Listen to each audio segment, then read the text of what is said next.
আসসালামু আলাইকুম রহমতুল্লাহি ওয়া বারাকাতুহু। যাই হোক, কালকে আমি ভিডিওটা আপলোড করে পাইনি। এখন থেকে ইনশাআল্লাহ প্রত্যেক দিন আমি একটা করে ভিডিও দিন আপলোড করব। আপনারা সাথে থাকুন, ফলো করুন আমার চ্যানেলটাকে এবং লাইক শেয়ার করে দেন। দেখেন, কালকে আনার পরে অল্প আমি কি দিছিলাম, তো আদার দিছিলাম, মানে সিডি দেওয়ার সময় অত্যাচার নেত্রা হয়ে গেছে, ওষুধ এখন দিলি।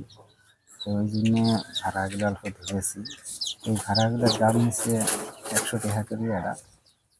তো ভাড়াগুলো ভালো করে ক্লিন করার পরে প্রত্যেক দিন চড়ার বাচ্চা কীভাবে ওষুধ দেওয়া লাগে, কীভাবে পালন করা লাগে, কীভাবে এক যত্ন করা লাগে, এই বিষয়ে আমি আপনাদেরকে ভিডিও দিয়ে থাকি ইনশাআল্লাহ। তো যাই হোক, আমার এটা একটা স্বপ্ন আছে, আমি এই বাচ্চাগুলো পালন করবো। এতদিন হয়তো কোনো সমস্যার কারণে আমি আনতে পারিনি। এখন ইনশাল্লাহ অল্প সমস্যার সমাধান হয়ে গেছে, এই জন্য নিয়ে আসলাম 200 বাচ্চা। এইখানে 200 বাচ্চা আছে। যাই হোক, যদি পানির পানিগুলো অল্প কি অনুমান করে দিবেন। পানি যদি বেশি হয়ে যায়, হয়তো পানি পড়ে যাব, দানাগুলো ভিজে যাব। এখন দেখেন, চড়া বাচ্চা আনার পরে চাঙের মধ্যে তো ডাইরেক্ট দেওয়া যায় না বাঁশের কিছুর মধ্যে। এই জন্য গ্যাজেট পেপারগুলো অল্প বেশি দিছি, যাতে করে দানা টানা দিলে না পড়ে যায় আর বাচ্চার পাও চিনতে না কী হয়ে যায়। আমি এই ওষুধটা আমি প্রথমে দিব। 1 লিটারের মধ্যে ধরে নেন 5 ml করে দেওয়া লাগে। এই জায়গার মধ্যে 1 লিটার পানি আড়ে নাই, এই জন্য আমি ওষুধ অল্প কম করে দেব। হ্যাঁ, 2.5 ml জাতীয় অল্প কম করে দিব, যাতে করে মানে বেশি না হয়, বেশি হলেও আবার সমস্যা হয়ে যাবে। 2.5 ml করে দিয়ে দেওয়ার পরে এই যে বাচ্চা যে আসে পানি খাওয়ার জন্য, এই বাচ্চাগুলোকে এখন পানি খাওয়া দেওয়া যায় না। এখন যদি পানি খাওয়া শেষ করে ওষুধ দেওয়ার পরে আমাদের ওষুধের পানিগুলো বেকার হয়ে যাবে। অল্প হাত দিয়ে খেদাখেদি করা নেব, যাতে করে পানিগুলো খাবে না পায়।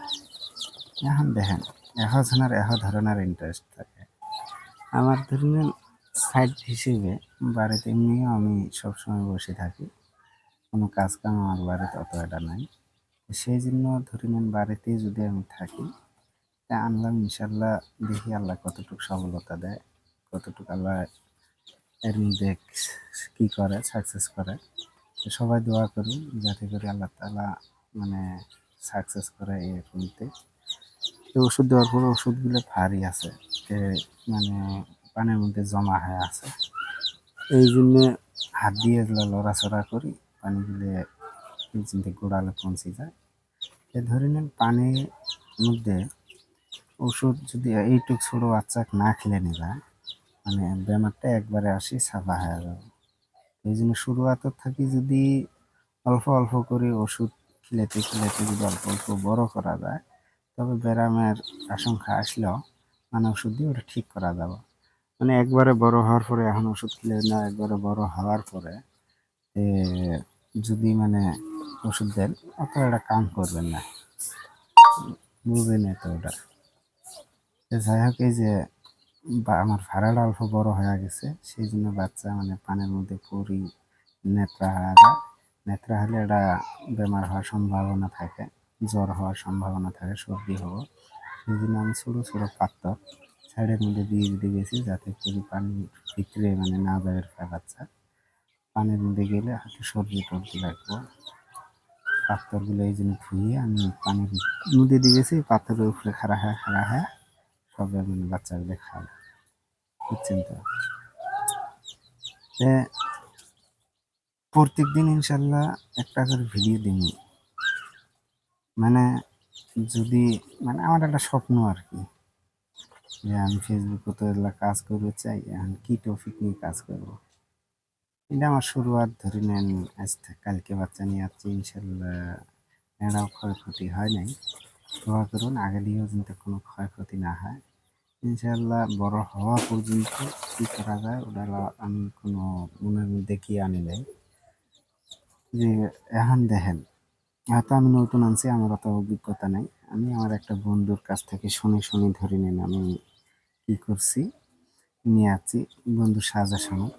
যদি আপনাদের মধ্যেও কারো যদি ভালো একটা অভিজ্ঞতা থাকে ইনশাল্লাহ কমেন্টে আমাকে জানিয়ে দেবেন, ওই হিসেবেও আমি পালন করার চেষ্টা করব। মানে আমার অভিজ্ঞতা একবারে নেই, আমার বন্ধু এইগুলো করা দিয়েছে ওই হিসেবে আমি মানে ওষুধ কি হাবি জাবি লেগে গেছি। তো ছোটো বাচ্চা এখনও দানা কোনো ধরনের মানে ওজন করা হয়নি। তো ধরে নেন দানা দিয়ে থাকি, ঝালা ফুরে দিয়ে থাকি, পানি ফুরেলে পানি দিয়ে থাকি।